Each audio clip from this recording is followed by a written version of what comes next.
Hey everybody, welcome to Around the Farm, the podcast about all things ag. I'm your host, Clint Chaffer, and today we brought back special guest, Mr. Tanner Dunn. Tanner, welcome to the podcast again.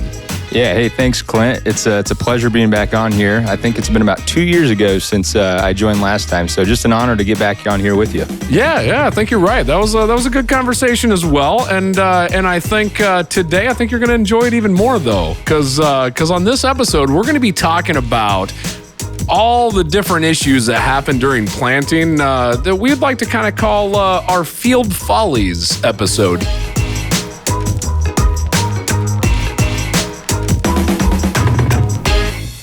I think we've all had plenty of mishaps during the planting season.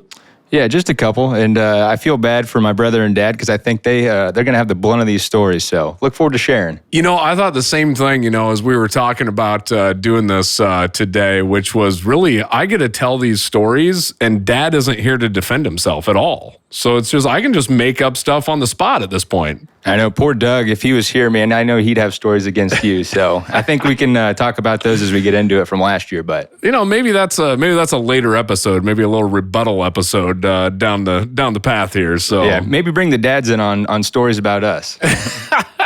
They may have to censor out a few things. Those might be the bad part. So, as we get close to planting here, Tanner. It's all the fun things that happen and kind of funny and humorous things. They might not seem humorous at the time, but they end up being kind of funny. What's that one story that's just at the top of your head that's like every planting season, it's always a, hey, Dad, or hey, Trevin, what's, do you remember when? Yeah, I think there's one story that sticks out, and I'm never going to forget this one. Last season, it was just a beautiful planting season. Everything went right. We were in the field early. Everything was planted within probably 6 to 7 days, and we picked up a little custom work to do on the side. And we're like, hey, we got plenty of time to get this done. And I'm bebopping down the road, and I planted one of our food plots for our deer because that's the most important acre of the entire season. Of course, right? Dad disagreed on that choice, but I went ahead and did it because it was on the way. And I'm just driving down the road. Our old tractor doesn't go very fast, about 15 mile an hour. And I am just plugging along, and I pull into the field, and I go to unfold the planter. It's a lift and twist Kinsey planter, so it's got to pivot first, and then you got to lower it. Well, I hit the lever to twist the planter, and it didn't twist. And I'm, just instantly look back behind me and look at the hydraulic hoses. And I look down, everything looks hooked up, nothing popped out, and the latch on the planter opened up, but the planter didn't move. And little be known to me, I'm sitting in the cab looking out the back glass, can't see anything. I was like, well, I'll jump out, see if there's something stuck. And that moment when you jump out of the cab and your stomach is just in your throat, you can't believe what you're looking at. I jumped out, and the whole back half of the planter is dragging on the ground. Oh. And I'm talking not a row, the whole back half of the planter is snapped in half. And I have since drugged that planter at least into the field that I've seen. The tire on the back is smoked. It is burnt to the rubber. There's a pile of wadded up soybean on the ground that I was dragging. And I was like, oh, maybe it just broke right here. So I walked to the road about 100 yards, and I looked down the road, and there's a track down the gravel of the center of the road. And going to retrace my steps, there's about 2 miles. I drug our planter with half of the broken half dragging on the ground down the road. And at that moment, I could only think, what is my dad going to say? You may not be old enough to remember this here, Tanner. There's enough of an age gap between you and I, but that reminds me of, if you remember the Family Circus comics in the newspaper, and it was always, it always showed the dotted line from where the kid ran, right? And it was all over the place. That's what it's kind of reminded me of. It's like your dad could have just followed you exactly where you're at by following your little track, Well, that's exactly how it was. There was a gravel road, there was an oil and chipped road, and then there was the field. So you could just track every little piece that I went through, and the tire that I drug actually showed every piece of that trip. It had asphalt chunks, it had gravel in it, and then it had field residue. So it's one I'll never forget. And like I said, you're just thinking, what are we going to do now? And we're sitting in this customer's field that we're supposed to be planting for him, and our planter is broken literally in half. And the customer actually pulled up before my dad got there, and his first words were, "What's your dad going to say?" And I was like, you know what? I don't even know. So it ended up being an okay deal. You know, Dad took it way better than I probably would have, because I was probably taking it worse than he was. But it's just one of those things. You know, nothing you could prevent to do it. The tractor's going. You don't even know it was dragging because it's not a really heavy planter. So that was a big mishap on my part. But you know what? You live and you learn, and the planter's back together for this season for another year. So. Well, I tell you what, it's almost inevitable. I mean, we've seen it, and I think this is probably a common occurrence across the Corn Belt, right? But which is hydraulic hoses breaking, soil finishers dragging down the road, or we've all seen, you know, the spots where the you know, the tip was dragging on the nitrogen or on the side dress bar or whatever the case is. But it seems like that's almost about every year you'll see that track in the middle of the road, you know? Yeah, and you never think it's going to be you. You always point and laugh at the neighbor, and now I'm that neighbor that everybody's laughing at. So it was a good learning curve. Well, you know, I was talking to Dad this morning, and so we're getting ready to start putting some soybeans in the ground, and I started asking him, you know, what's the first field that you're talking about doing? And the field that he tells me is right next to the blacktop, right? Which is always like the worst place to start, right? Because you just took it out of the shed. You're going to try getting everything up and running. Any issues, you know, that you're going to have now, the neighbor's going to see all this. And it started making me think back. One spring I was running this inline ripper that we have, and trying to do some spring tillage work ahead of the planter. And next thing you know, I'm sitting there tooling along, listening to the radio, probably, I don't know, on Twitter or something, right? Taking a picture of the scenery. Yeah, probably, you know, doing something like that, you know. And next thing you know, I just start running out of power. And it's just, brrr, you know, and all of a sudden I'm trying to figure out what's going on. I turn around, it was a soybean field, and we had just a little bit of moisture. Those stems weren't going through the ripper. It packs the ripper clear full, and I was dragging the largest bunch of stems, and it had basically got to the point where the tractor could not pull it anymore, right next to the blacktop. I'm looking at this going, I can't even cover this up and act like this didn't happen. I cannot hide this from Dad. Doug comes down, and Clint drug the biggest beaver hut that ever's been seen. We had to get the loader tractor out in the field and literally start pushing this pile around just so we could even plant through it. 2 nights ago, I was running our soil finisher, very similar thing. Just a little dampness in the ground. It doesn't take much to plug them. So. No, it doesn't. It doesn't at all. And if you're on Twitter, it's hard to pick it up when you're looking behind you. So. Yeah, I think the, you know, invention of, you know, smartphones and then added that or coupled with auto steering, it makes those things a lot easier to happen. So yeah, and auto steer, that's probably the biggest mishaps that on our farm that we've had, especially with technology. That always has a hurdle at the beginning of the season, especially for my dad. That he's not a tech savvy guy. And I'll tell you what, the amount of problems or issues that come from that is probably some of our biggest headaches when we start. I'm going to guess that you've probably had a few issues, like a lot of us, with row clutches. Had any issues on those? Just a couple. Just a couple. Yesterday, we hot off the press. The clutches have been new to Dunn Farms, and it's been one of those things. It'd be nice to have. We have a lot of point rows in our fields, but Dad he just couldn't spend that extra money. You know, he just couldn't see the benefit in it. So we finally put them on in the very first field. The monitor that we're looking at, it says half the clutches are shutting off, not where they're supposed to be. Yep. So just driving across the field, and 6 rows shut off out of 12, and then they kicked back on, and he just kept rolling. Well, he didn't know any better. He just thought the monitor was wrong, that it wasn't telling him the right thing. And he just kept going. He planted a whole 120 acres and didn't think anything of it, didn't tell me, didn't call me or my brother, and just kept on going. And finally, the corn started coming out of the ground, and I was walking the fields, and I was like, Dad, what was going on? And he's like, well, what are you talking about? And I was like, well, there's gaps everywhere in all of our fields for corn. He's like, well, what are you talking? I'm like, here, let's go. So we hop in the truck, we drive down to the field, and no kidding, there's patches of about 10 feet everywhere in our fields. And he's like, well, the monitor said it wasn't planted, but the clutches, you know, I just figured it was still running and everything. And Well, come to find out, they were not working as expected, and we had about 10-foot gaps every pass, probably in every field, for probably 200 acres that year. So it was a learning curve for them, and once you figure it out, they are a big help to the farm. But man, trying to troubleshoot them or figure out on them some days, they are tough things to work. I tell you what though, the thing that kind of hits me on is to your dad's point, right? Which is getting used to trusting a monitor though. That is a step, right? That takes some learning to really truly say that monitor is telling me an accurate piece of information, right? Because if it's a ground driven planter, you're used to it. If it's that tire's rolling, it's planting, right? And so I do think there's something to be said that it does take a little bit of while to start trusting that. Dad and I had a similar instance with row clutches. This was the first year that we put these were pneumatic air clutches that we put on, installed them across a planter, and we go out there and we're trying to see if they work. Actually, tell you the truth, no joke, same field that I've been talking about this whole time, field 4 of ours, right next to the darn blacktop again.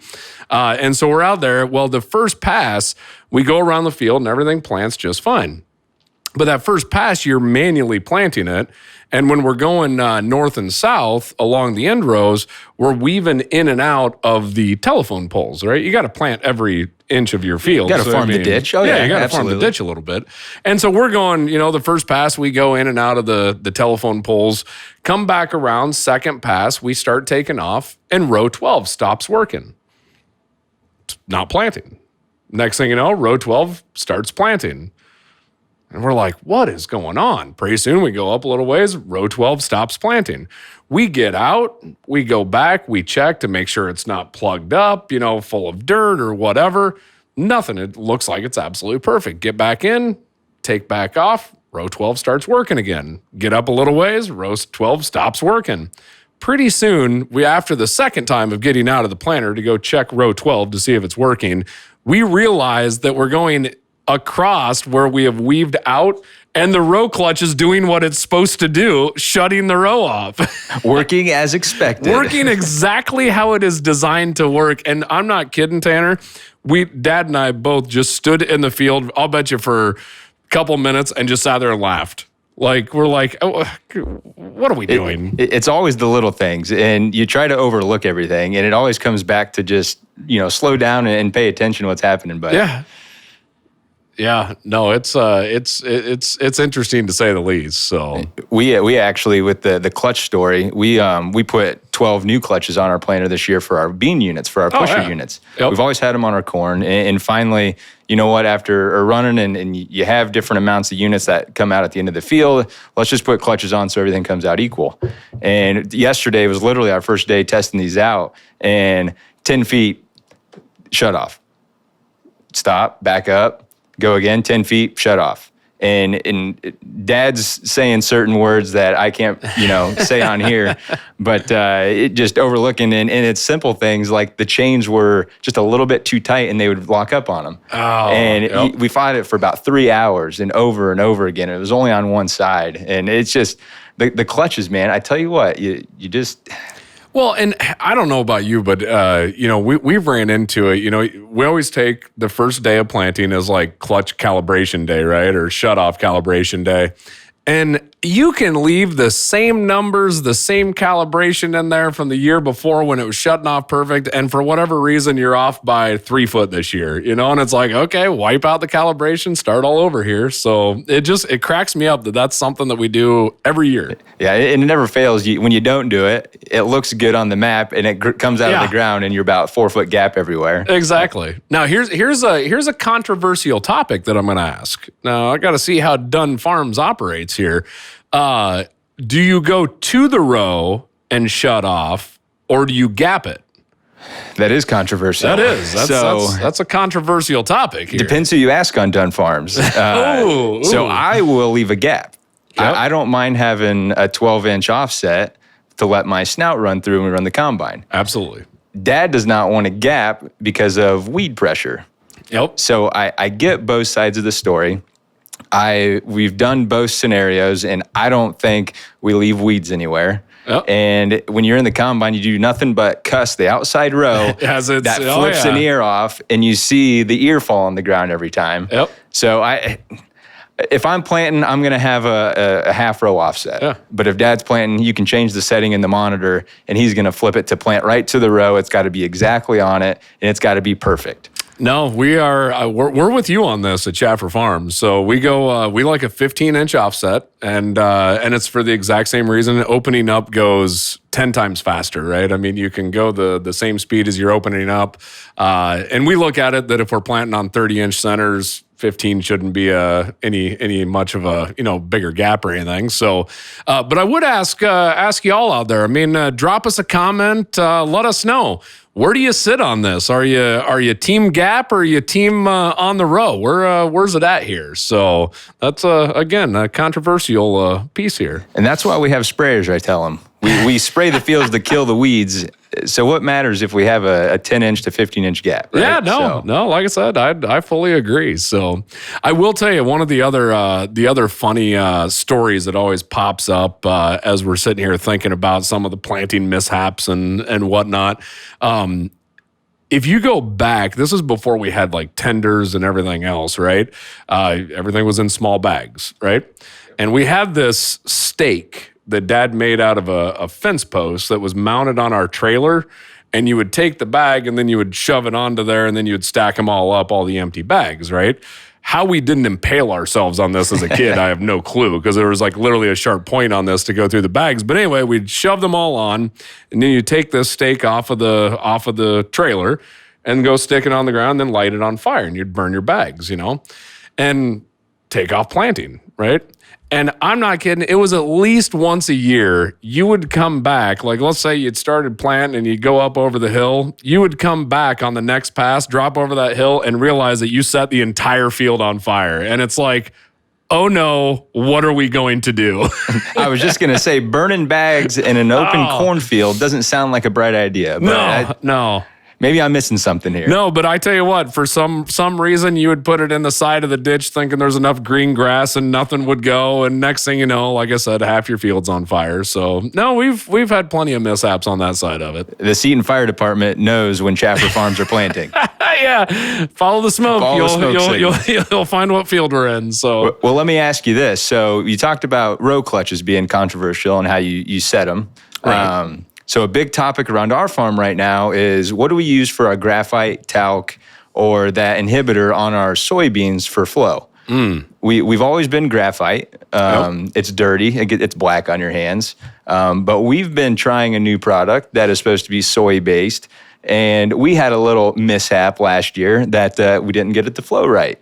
But we see both sides of the spectrum. Do you like clean hands, healthier? Yeah. Do you like, what's the trade-off there? But I think we're going to tend to stick with graphite after our mishap last year with planting lower populations. But what do you guys do on your farm? No, that's a good question. So we actually, Dad installed this really neat thing on our tender that would dump graphite in automatically. So it would turn on as you were running it. That way you didn't have to, manually dump it in. But the problem is, any kind of wind whatsoever, it's just blowing graphite everywhere. Just horribly dirty.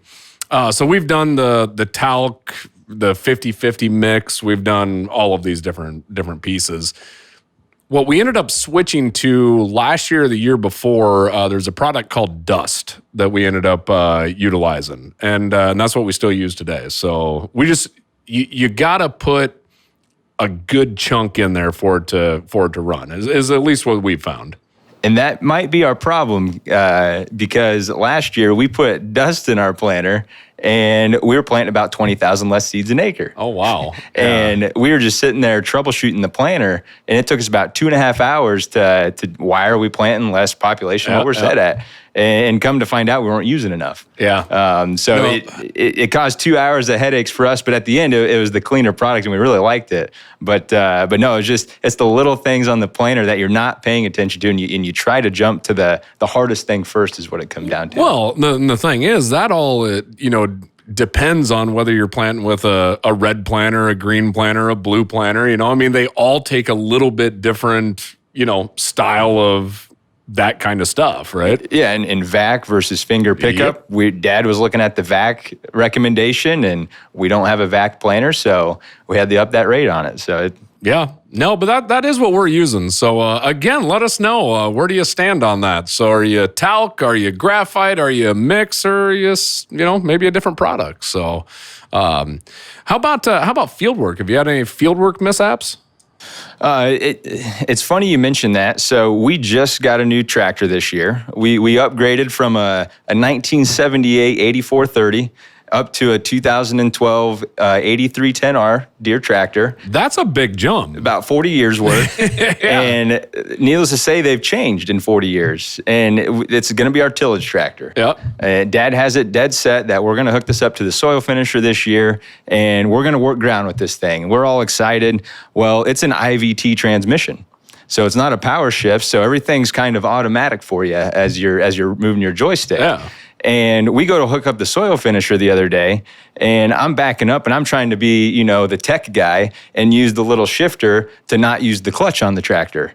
Well, when you do that, it's like if you've ever seen Austin Powers when he's in the tunnel with that little cart. Oh, yeah. And it's just forward, backwards, forward, backwards, forward, backwards. And I'm trying to back up to the soil finisher, and I'm trying to just barely tap it in reverse without using the clutch. And it goes back and it goes too far. And he says, no, go forward. So I go forward. And then it goes too far forward. And finally, he just yells, he's like, gosh, bleep out and use the clutch, dang it. And so finally, it took about, 2 minutes to get hooked up to the finisher, which usually takes about 10 seconds. Right. Yep. But, I'm the tech guy. I got to use the technology if we purchased it.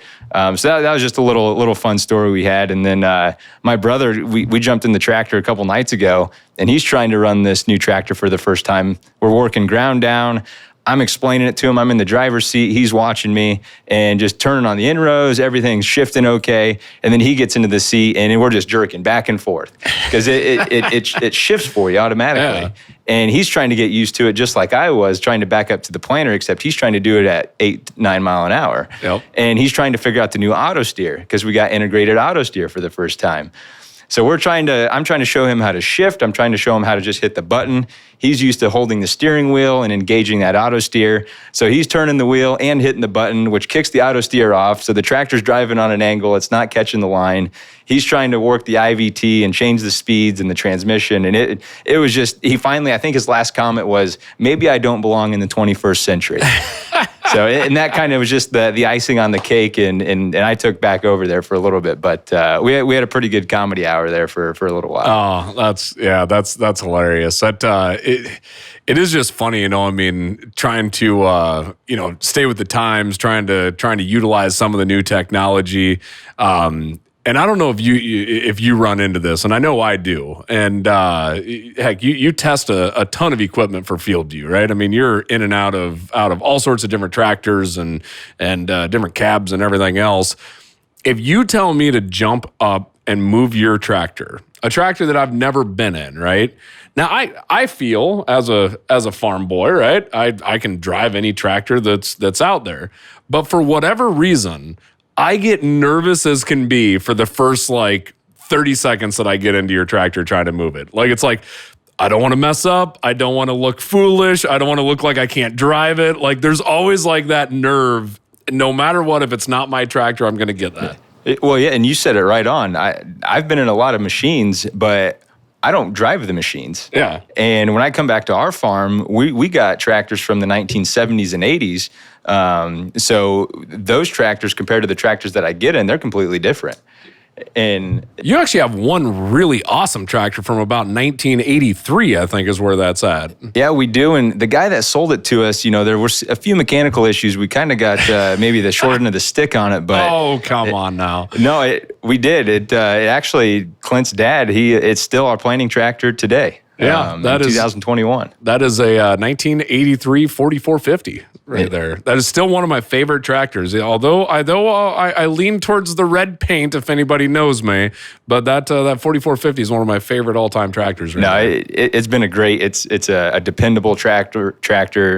Very low maintenance. Just an all around sound tractor, and you really can't beat it. I think for just a workhorse. Yeah. Yeah, no, absolutely.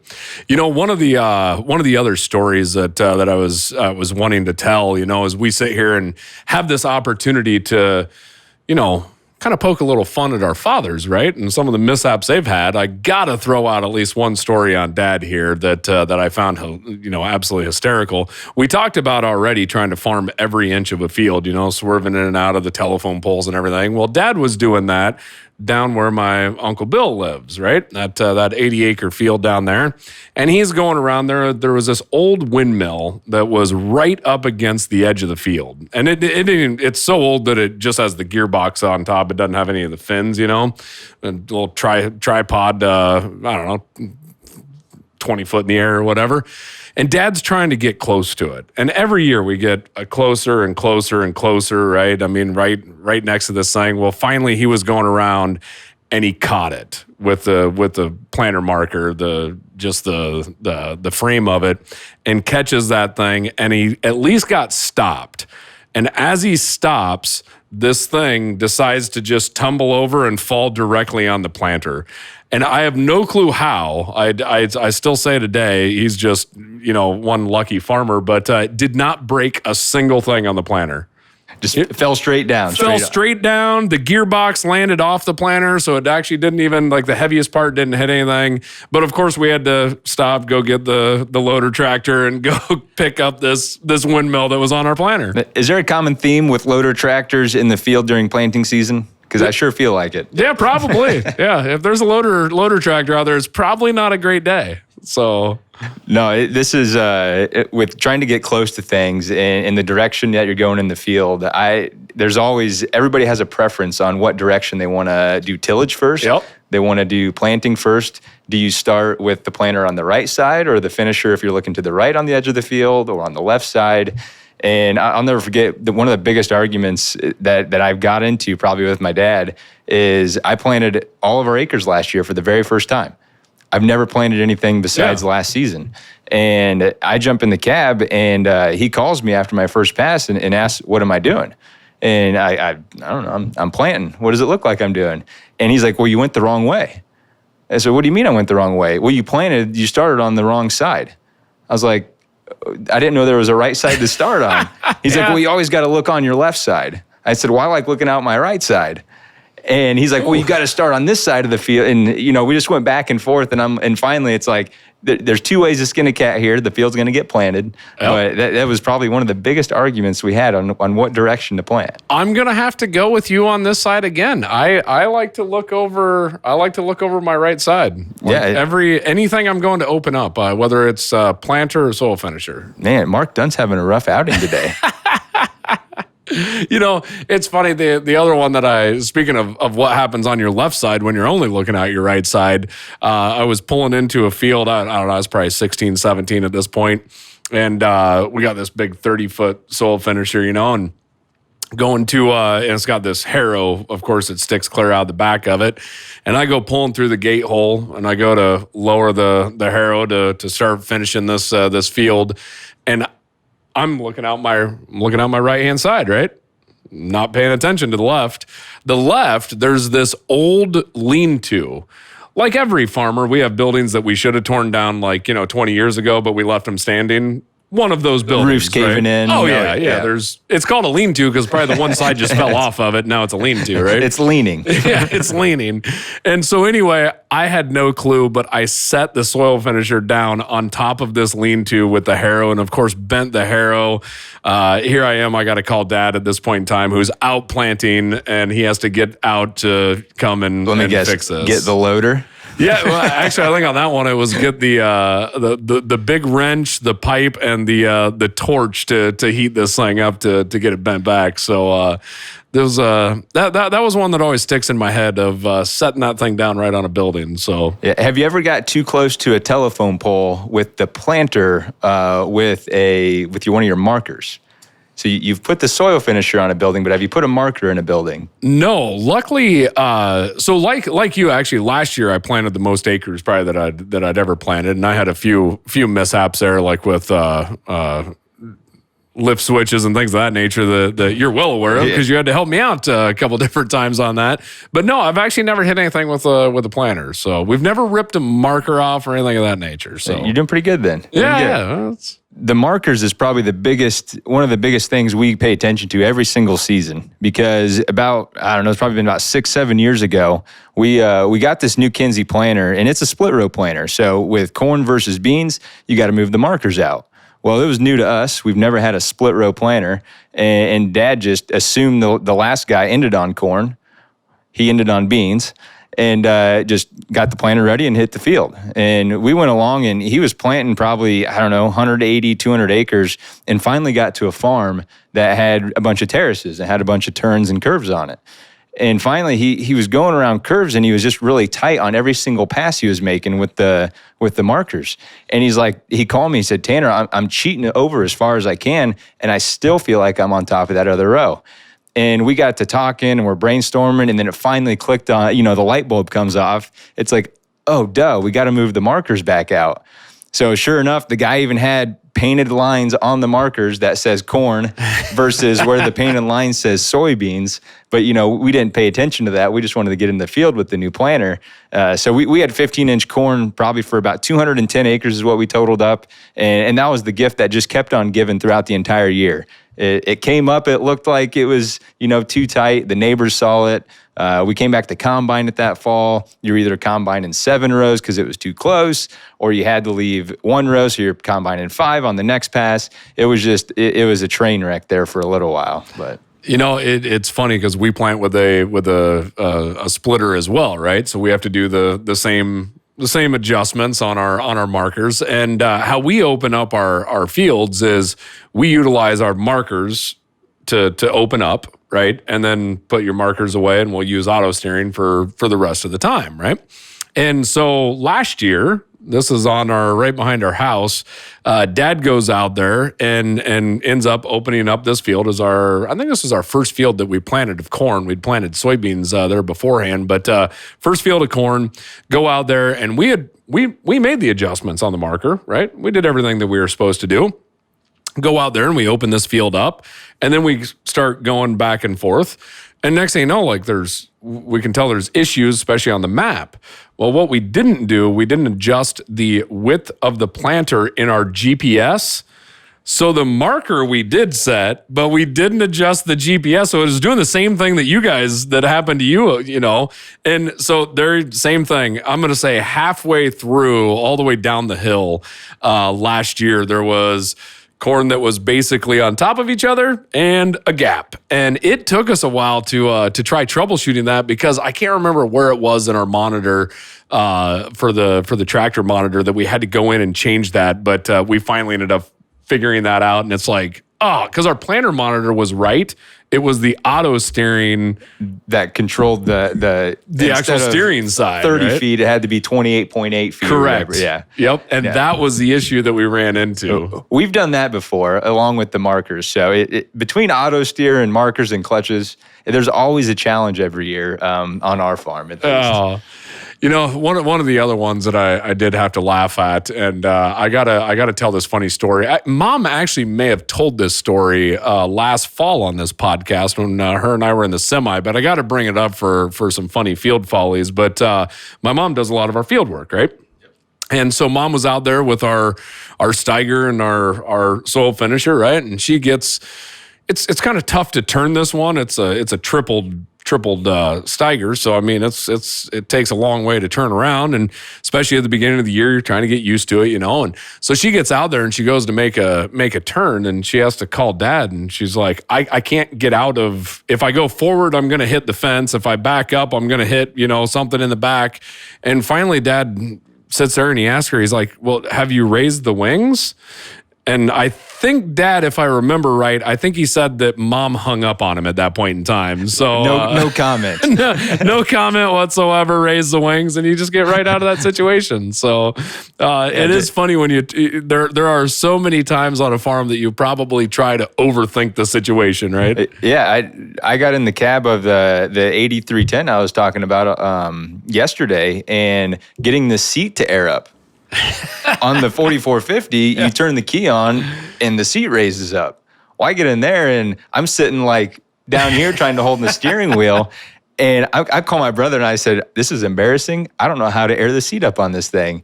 And he's like, well, I don't either. Let me Google it. And so we're Googling.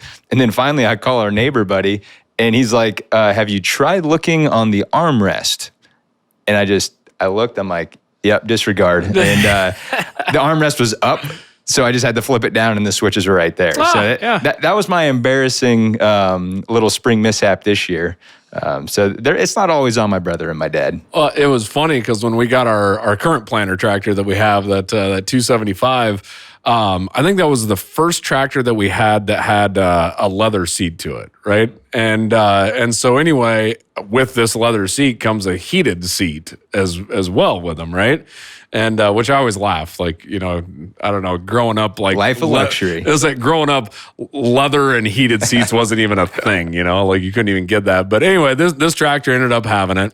And I remember Dad telling the story that he's driving down the field or, planting and going across the field. And he's like, I'm breaking out into sweats. And he's like, I can't not even paying attention, but anyway, he hit the heated seat and had his it's 80 degrees out and I got the heated seat on. Exactly. Yeah. 80 degrees and the heated seat's on. So we joke about that quite a bit too, of accidentally bumping this heated seat button now. So yeah, there's a story that I'll never forget this. We talk about Autosteer. And we talk about getting integrated Autosteer, but on our planting tractor today, we still just have the old Easy Guide 500. Oh, yeah. And put the motor on the steering wheel, and we don't have the foot and gauge to turn it on. So every time you're turning around, you're trying to put the marker down, you're trying to hit the Autosteer button, and it starts steering, And Dad, so the first year, this is probably only 3 years ago, so we're very new to the Autosteer world, even though we're still about 20 years out of date. But he gets in there and he didn't need Autosteer. It was nothing he needed. He could put his markers down and finally we got him used to it. And then, which is a bad thing because he calls us all the time now. Got plenty of time to be hands-free and he's not on Twitter like Clint, but he loves calling people. So he'd be on the phone all the time and he stopped using markers. He graduated. He's not going to use markers anymore. And this was the first year he put this on. Every night at 7:00, Autosteer would kick out. The satellites would go dead. Yep. And, you got your green little status bar and it goes to yellow. And when you have yellow, you can't engage Autosteer. And this happened for like 3 days in a row. And he calls me just cussing up a storm. And he's like, well, I didn't have a marker down. I'm done planting. So that season, 7:30 hit, Mark Dunn was done planting corn the day. Couldn't do it without his markers. Yeah. And so we kind of bring that up every single season because he gets pretty stubborn in some of his ways. But he put the foot down on that one. He wasn't going to plant with markers anymore. I tell you what, it's interesting though, like that whole satellite dropping. What was it? I want to say it was like 2011 or 12, something like that. I can't remember what the cycle is, but you get these bad solar flares, right? And if you don't have some of the latest GPS technology, you lose satellites, right? Mm-hmm. At specific times of the day. And that can be frustrating, especially like as you think about, now luckily the technology continues to get better, right? But the more and more, you can't plant without GPS now. Like there's a lot of things you can't do without some of this technology. Oh, you're exactly right. And this is with no GPS, your clutches don't work. Yeah. And if you have drift in your GPS, your clutches don't work even more.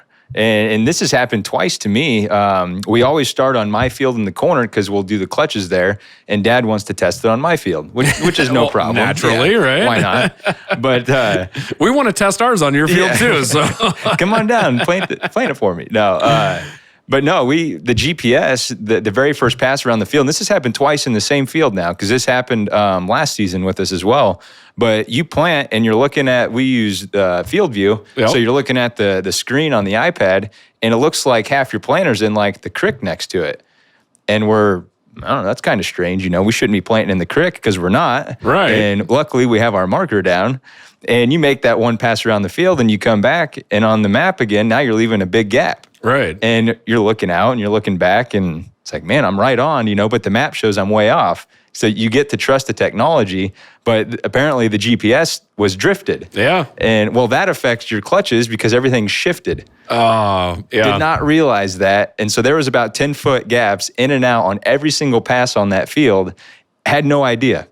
The map looked beautiful when we were looking at it. Yep. And our sprayer, our neighbor that sprays for us, called and was heckling me about all these gaps. And I had no idea what he was talking about. And GPS drift. The clutches thought they were here where they were actually somewhere else on the map. And it was turning off and on wrong. So. That's the nuances of technology, right? I mean, you live and you learn. Yeah, no, you do. You learn about some of that. So. Well, I tell you what, Tanner, this has just been a blast sitting here, talking about some of these little mishaps that we've had, or field follies per se, right? So yeah, absolutely. It's fun, kind of reminiscing on the issues, and it's not funny at the time, but you can definitely laugh about it now. Yeah, my favorite that we've talked about are the ones that include not us but our dads. Yeah. Like weren't they all that way though? No. Yeah, that's way better. When I can blame it on somebody else, that's significantly more fun. So. Yeah, absolutely. Well, hey, I'd just like to say thanks for coming in. Thanks for joining the podcast again. So we'll have to have you on maybe a little quicker than a couple of years this time, though. Yeah, hopefully I get invited back after this one. Yeah, all right. Well, I could see that happening. So, well, hey, and everybody out there listening too, we want to hear your stories. So be sure to leave us a comment, post a video, or post on Twitter, and make sure to use the hashtag #FarmingFollies. And hey, we ask that if you like the podcast, be sure to like the podcast. Subscribe and ring the bell to get notified each and every time that we push out new content. And also, I'd like to say, Tanner, I wish you one heck of a great planting season for Plant 21. And again, thank you for joining us. And everybody out there, we'll see you around the farm.